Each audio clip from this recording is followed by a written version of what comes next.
Welcome to Sound Bites. I am your host, Holly Whitfield, here with Daily Memphian CEO Eric Barnes. How are you? I'm great. Thanks for having me. Yes, we're doing a little role reversal on who's hosting, but we're just going to have a conversation today because we've got a lot to cover. The end of the year is near, and it's New Year's Eve. Yes. And we both like cocktails. Sort of. Having some drinks. Although frequent listeners to Soundbites will know that. Yeah, I like to smell cocktails and I like a sip. Yeah. So I will be. I'm going to be like a super helpful passenger. I said to you on this because you've got all this kind of stuff. I do though want to say that I meant to tell you both before we started here that I'm playing a little hurt today. Because I'm going to tell you a caffeine story. Because I may have so many weird, good caffeine stories. And this was a weird one. So I had my normal 4 espressos to get the day going. Right. I meet a friend of the show and a Daily Memphian board chair, Andy Cates, for coffee at Panera. We need somewhere in the middle of Memphis. So he says, I was meet at Panera. So we go to Panera. So we go there and I'm like, all right, I'm going to get a double espresso. I don't know. They don't have what I want there, but I'm going to get. So I get a double espresso and we start talking and I start sipping on this and they put in a giant cup and I'm drinking and we're talking. And about 20 minutes into this meeting, I am so caffeinated I can't feel my face or my arms. Like my arms are numbing. I've never felt like, I don't know that I've ever felt that over caffeinated. So I got through the meeting. I had to tell Andy, like, if I'm acting weird and twitching, it's because this caffeine in the Panera coffee has almost killed me. I'm feeling better now. That was a couple hours ago. Not really where you thought we were going to start, but I just want to explain my behavior beforehand. But other than that, I'm good to go and talk about drinks. Have we talked about the full Panera disclaimer? lemonade? I did. There was a disclaimer on the lemonade, and I was reading that. And I'm like sipping my espresso, and pretty soon I'm like literally can't feel my face and can't feel my arms, and I'm like, wow, they are serious about their. I thought they were serious about bread. They are serious about their caffeine here. I mean, I heard about the Panera lemonade like last year, and someone's like, wow, I was drinking all these and feeling real weird, and then I looked at the caffeine content and. It's like that explains it. And recently it's come up again, like in the zeitgeist. And it's because people have died. I was like, it took allegedly a part of this. We just want to make sure we use the word allegedly. So people have died. We don't know if it's we don't know why and what happened and all the circumstances. But yeah, people are talking about. Oh, yeah, it's all right, buns. Canceled. All right, so let's get back on track. Soundbites is the Daily Memphian's weekly food, drink, and dining podcast. You can tune in on WYXR every Thursday at 11 a.m., or you can listen wherever you get your podcasts, iTunes or Spotify. And, of course, you can always listen at dailymemphian.com. If you're listening on WYXR right now, up next, you can listen to the Sidebar podcast with Eric Barnes. Yep. Okay. All right. Back to it. Yes. See, I've already been disruptive because of the over caffeination. So where do you want to start? Let's just talk about New Year's Eve in general. What we think about New Year's Eve and our cocktail direction we like to go in. So at this point in my life, it's much more sort of having friends over, a small number of friends over. We did last year. I think we have for the last couple of years. And that's the right speed. I'm a late night person anytime. So like the whole midnight thing is no big deal, but that is kind of where I am. So like you've got an awesome list of places that are going to be open and it's going to be on Daily Memphian and we'll spend more time on that. Yes. The other thing with me, which is like my other disclaimer, I don't really do cocktails. Mm-hmm. So I'm drinking wine or champagne I will tell you a funny champagne story. Champagne, that was last year. I'll tell you a funny champagne story in a minute, but, so that's kind of where I am. I mean, I like to smell people's cocktails. I mean, if they'll let me, I don't just do that with strangers. Okay, that's real? Yeah. Okay. Because I'm really interested in it. I've heard you say that before, and I just thought it was a joke. No, I kind of I'm interested, like, oh, wow, you ordered this thing with these ingredients, and oh, wow, that's really great. And people say, do you want to taste? I'm like, no, but I would like to smell it. And I'm not a person who likes to smell, like some people are like real people who like to smell things. Uh-huh. That's not me. Anyway, I just don't really do cocktails. Sounds like it is. Thought you weren't going to be on the mic today, Natalie Van Gundy. But we can hear you. So fair enough. So what is your speed and what is your ideal New Year's Eve? My ideal New Year's Eve. I mean, I think it's a similar speed at this point in my life. I'm going to a gathering. I don't even call it a party, a gathering at a friend's house. But I have done, so one of my best friends, her birthday is January 1st. So sometimes we try to do something related to celebrating her for New Year's Eve. And we did a sit-down dinner in like the side room at Andrew Michael a couple years ago for like her 30th birthday. And it was delightful. I actually think that would be my ideal New Year's Eve is like a really nice dinner, some drinks and stuff at a really tasty place. That's not realistic for every year and for regular New Year's Eve. Otherwise, I'm going to I don't want to be out. I also worked in the service industry, was a server at many different kinds of places for many years. So I got really used to making a bunch of money on holidays like Valentine's Day and New Year's Eve and stuff versus spending a bunch of money. That's funny. And actually, depending on where you work, those places, they were a lot. Yeah. But they were fine. I worked at Napa Cafe and we had a prefix menu and everything ran like a well-oiled machine. So working wasn't a nightmare. And then you made good money and served good food. And So for me, I kind of hate a prefix menu. Sure. And so, because, if I'm going to go, I kind of want to order what I want. And I'm not that picky, but I kind of what I want. And so the prefix thing, I feel like, unlike the restaurants you're going to talk about later that are open are going to be amazing, I feel like the times I've done, and I can't even name a restaurant, I can't even name a place, but I've done those kind of sort of it planned. Can be very hit or miss. And it's a little factory. And I don't blame any. I mean, it's just kind of the way it works. You sort of got the prefix menu. You sort of they're kind of running things around. The place is kind of overwhelmed. A lot of time, maybe you were a server. A lot of times you get people who don't normally go to a restaurant maybe, or this is not a restaurant they've been to, or amateur hour. It's fine. Amateur you can hour, just say that. Yeah. Mm-hmm. Yeah. I mean, Natalie started laughing, but it's true. I mean, servers, they know some of these nights for these big events are super frustrating because it's people who don't normally go out to restaurants. So I think that's the other reason. It's not for you. Yes. It's not necessarily for me either. I'm going out from time to time, but people who are this is their special occasion, it helps things run smoothly. And hopefully there's a couple of good options. Absolutely. But so let's go ahead and get into this list of things you can do on New Year's Eve in Memphis. And I'm just going to kind of go through, talk about it. Please interrupt me. So we have the main thing that people like to do that I confess I have actually only done twice. Yeah. Ever, which is go to Beale Street. I have not. I have, but is it fun? It's fun if you're young and you have a lot of energy and you emotionally prepare yourself. to be smushed. Natalie Van in a crowd. I'm none of those. Well, you know what's funny about the Beale Street New Year's Eve is that I'm sure it's gonna be great. If you go, you know what you're getting into. You're ready for it. But there's a Grizzlies game that night. Playing Sacramento. I think it's at 7. So there's gonna be that here. Yeah. And so there's going to be that. So that's going to kind of spill over into that party, which could be fun. Yeah. Maybe. Grizzlies hesitate to make predictions, but there we are. But, we used to drop a guitar. It was a hard rock thing. Yeah, it was a hard rock thing. And other cities we're not doing that. have I don't know, whoever has a giant orange they drop, or in Mobile, Alabama, they drop a giant moon pie. Oh, yeah. Which is really fun. But I don't know what they're going to drop this year. We were trying to figure it out before I logged on, so I guess that's a mystery.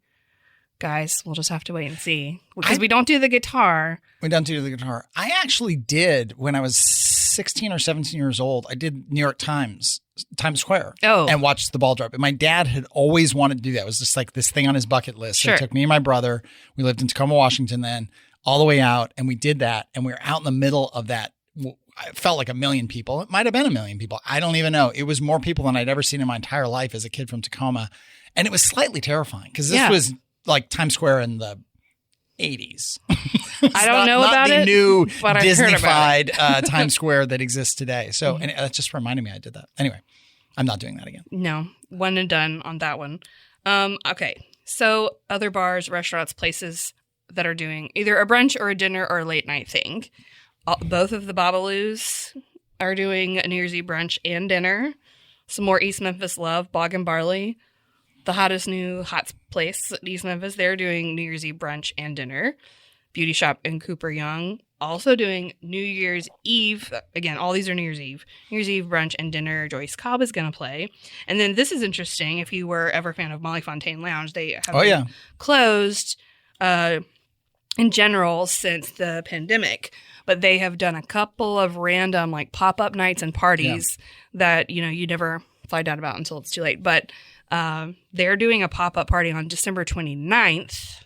Oh. And then they're also apparently doing a New Year's Eve thing that they're calling Smokestack Lightning, because this is Karen Carrier and that's what she wants to call it. It just makes perfect sense. Awesome. With Susan Marshall, Serena Wages, and Marcella Simeon. So like 3 Memphis songstresses at Molly Fontaine Lounge. One night only. Get your tickets now. Nice. I'm actually not sure what the ticket situation is. This is more of a list so people can look it up. We will have in our holiday newsletter from Daily Memphian coming out early next week this full list with links and everything you need. Yeah. So make sure I plug that wonderful newsletter by Bianca Phillips. A couple more parties. Black Lodge, which, yes, the video rental store, but also they are really pivoting to be an event space. Right. With live music and dance parties and movie screenings and all kind of stuff. They're having a party, naturally. Growlers is having an ABBA-themed disco dance party. Wow. I don't think any of us are in the demographic for that Growlers party, but I don't know. That sounds kind of fun. It does sound fun.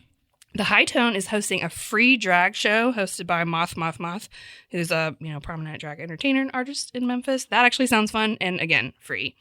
A couple of breweries are doing things. Grind City Brewing is doing something, and then Ghost River Downtown is trying to be a part of that whole Downtown Bill Grizzlies game moment. But the one at it's the end? Mm-hmm. The Ghost River at the end? Yes.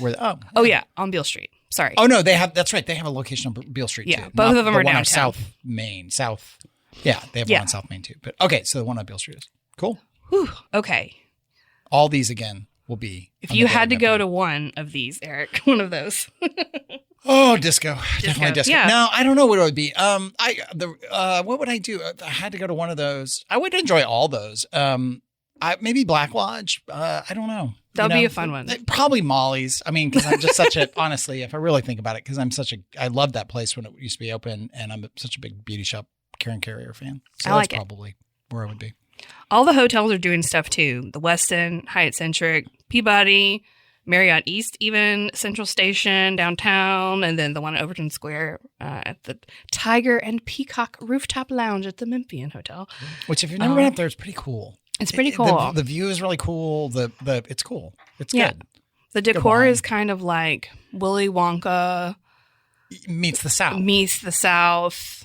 After a trip to Africa. Yes. Like, it's very eclectic. I like that description. That wasn't bad. That was a good team effort. Natalie, have you been there? Would you agree? Yeah, that's kind of what it is. Yeah. It's cool, though. It's one of those places where you go and you go, oh, this is totally not what I would have done, but this is really cool. I like very that it's genuine. Different and doing its own thing and is not afraid of color. Yeah. There's a lot of like beige and grayscale.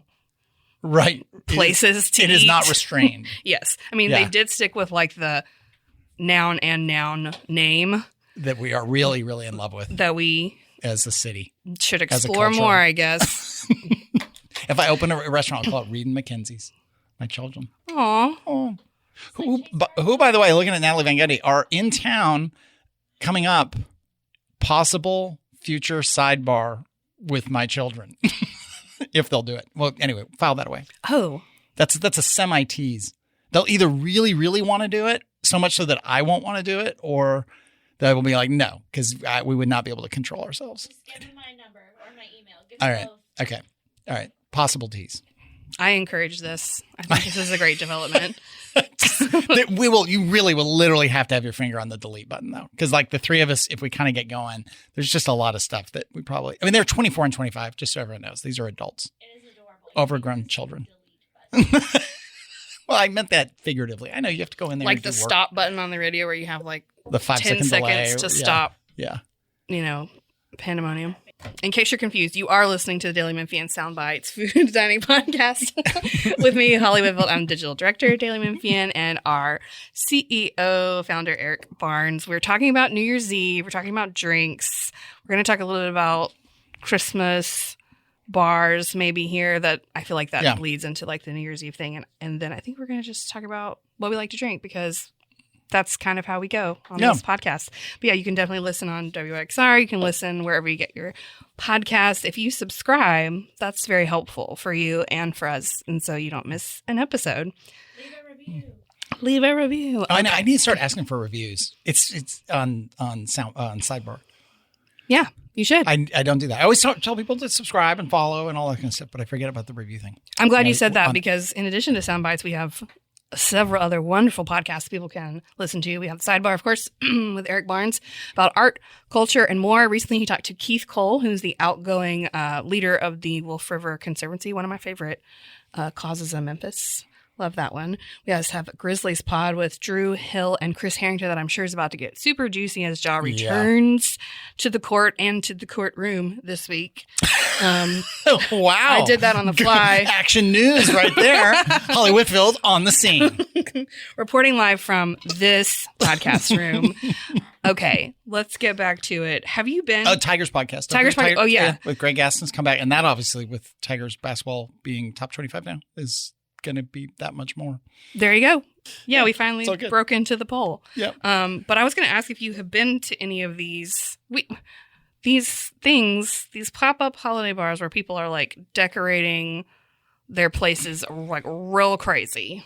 I have not. Only because I don't know. I just haven't. Like, it's not where you go. It's not where I go. And you know, it's fun. I am like, so because I go out, as we have many times talked about when I'm on the show, that I eat out a lot. I mean, just a lot. A lot of coffee out, a lot of wine out, a lot of lunches, a lot of dinners. And then for like holidays, I'm kind of in.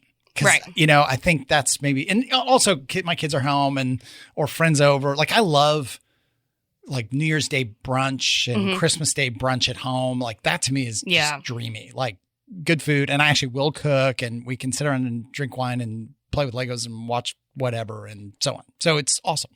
We'll talk about some of those places.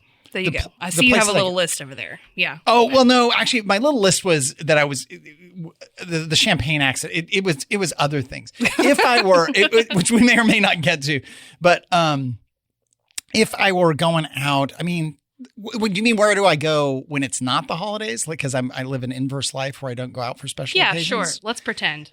Well, again, I'm still in the alternate universe where you are going out. I'm still just constantly at the beauty shop, and it's always incredible. I had a really great just night at Cameo recently. I've been there a handful of times. I know you're a big Cameo fan and friends with, and I know it was funny how many people I knew and the bartenders I knew and all that kind of stuff. But it was, I think, was it Saturday night? I ended up solo and I went there and I worked for a couple hours and I was like, oh, this is so great. It's great. Yeah. That was like peak Cameo that I'd heard about. I'd never had a bad experience there, but I just hadn't been there late on a Saturday. It was so good and just great bartenders and the place was awesome. It was really cool. And the lobbyists, we're still big on the lobbyists. Went to Catherine and Mary's recently and had a crudo thing that was like one of the best things I've ever had there. It was did it have pistachios on it? Yes, it did. Okay, that is on my list. I don't want to make too much of it because then you build it up too much. But oh my God, that was unbelievable. We kind of stopped talking and stopped functioning for a minute because it was so good. Where else are we going? Teaser for a future episode. Yeah, maybe. we get in our little rut. We're still just waiting. We did the pizza episode recently. We're still just crossing our fingers that they bring the pizza back at Bar Hustle. No, Bar Hustle. Because they've reopened the bar. Yes. At least part of the week, and it's great. And but they haven't brought back all the food yet. And I would love if they brought back Tresmino. And let's not talk about that. It makes me weepy. Sorry. No, because that's right. Because you were a spirit, not a presence at the pizza episode. I was thinking you were there, but you weren't. I just because you were in hibernation. I was in hibernation. Yes, and Natalie was reading your options. That's right. I forgot. Yes, I was really sad that I missed that. But as soon as it came out, I listened to it, and thank you for doing me justice on my hot take pick. So if you haven't listened to the pizza episode, I say some outrageous things through Natalie. It really kind of was. It was interesting. The other place that we really like is Public Bistro in the old Sweetgrass location in Cabrillon. And if you can get over the fact that one is so angry, if you loved Sweetgrass, right, you are like, why couldn't we have Public Bistro and still have sweetgrass because it's not trying to be sweetgrass. No. And it's really good. It's a great space. The Knife Bird people, the food's really good. Everything about it's really good. It just, you are sort of reminded, like, I wish sweetgrass also still existed in Cooper Young. And I'm angry. Sweetgrass next door, like that was the heyday of going out in Cooper Young for me. I mean, I still go out in Cooper Young because I live over there, but I watch so many Grizzlies games in the next door side of Sweetgrass. But I do appreciate, and actually ran into the owner, Kate Ashby, the other day because I was at Knife Bird, which is the other place she owns the wine bar in Cooper Young, right outside Cooper Young. And I was telling her, like, I really like the Public Bistro. It's like the menu is not like trying to reinvent the wheel, but it's simple things done well. And it's like, it's a nice enough space that you could like go on a date or a nice dinner, but also you could just go sit at the bar. Yeah. And you can spend a little money. Yeah. Or you can spend a lot of money there. I mean, you could do a bunch of courses and stuff, but you could get a big appetizer and a glass of wine for really, they have sandwiches. Relatively speaking. I like that about it too. You're not making a, $50 commitment to an entree, or you're eating like nothing, so it's really good. So that's kind of where I'm trying to think. There's another place that I'm forgetting that is part of the rotation right now, but if you think of it, let us know. I have been on a little extended over several weeks Christmas bar crawl. I'd love to do it like all in a day, but because of various things, I have been doing it like life and a job and employment. Life and a job, and and hibernation and like various things. I've been slowly taking them off my list. But so the liquor store on Broad Avenue, they're doing like the official Miracle Christmas pop-up. And I say official because it's like a national brand. They have a bunch of fancy cocktail drinks and glassware and decorations. And so they implement that in different places, different bars. And the Memphis one is there at the liquor store. And I haven't... Which liquor store? Because there's two now. It's just the Broad Avenue one. Yep. The East one does not have this. So again, it's just decked out, and they have like drinks and T-Rex cups and Santa cups and unicorn cups and all that good stuff. I haven't been to that yet, but I've been in years past. It's fun. It's great. Don't go with a big group because you're not going to be able to get a table. Oh. They don't take reservations. Got it. Magnolia in May this year is doing Magnolia and Mistletoe for their holiday pop-up. I've been to that a couple times. Really tasty. They have like a slow gin drink in an ornament with sage. And they like open the ornament, like pour it out over the glass. It's really fun. They actually had like a drink there in like festive holiday glass that had mezcal and tequila in it. Two spirits that I don't love, but I just had a feeling about this drink, and I can't remember what it's called. But it was really well balanced and tasty. And Magnolia and Mistletoe, now they're calling it, they have like some holiday desserts and some cute stuff like that too. Of course, the Peabody Hotel the lobby there is always like decked out. I was there this weekend. The drinks, I find, like, if you're going for, like, a craft cocktail or to smell people's craft cocktails, I don't know if that is the number one place I would go. But for atmosphere, yes, the Peabody Hotel. So when you said, or to smell people's cocktails, I was like, ooh, who does that? Oh, anyway. I just shared it back to you. Just make a note. That was a 23:34, I believe, right in that range on my clock. Okay. Anyway, yeah. Sorry. No, that was me. No, say that part again if I need to. That's actually a great way to do it. The holiday restaurant bar crawl. Yeah, there's two more I wanted to shout out for super casual. Young Avenue Deli actually goes all out on their Christmas decorations every year. One year they did like a Harry Potter thing that was really good. This year they have, I think they told me 50 Santas, like not quite life size, but like Santa mannequins, like hanging around, like on swings hanging from the ceiling, climbing up the walls, on the roof. Yeah. Like so many. Like you walk in the door and you're like, ah! They don't have any specials because they are just going to serve what they always serve. and you're going to like it. Yeah, and you just, God love them for it. Yeah. I've actually had great experiences the last several times I've gone over I've never had a bad experience either. And the front is painted with a million Santas. They've got a Santa on their roof. Like it's fun. It's fun. It's totally fun. It's really fun.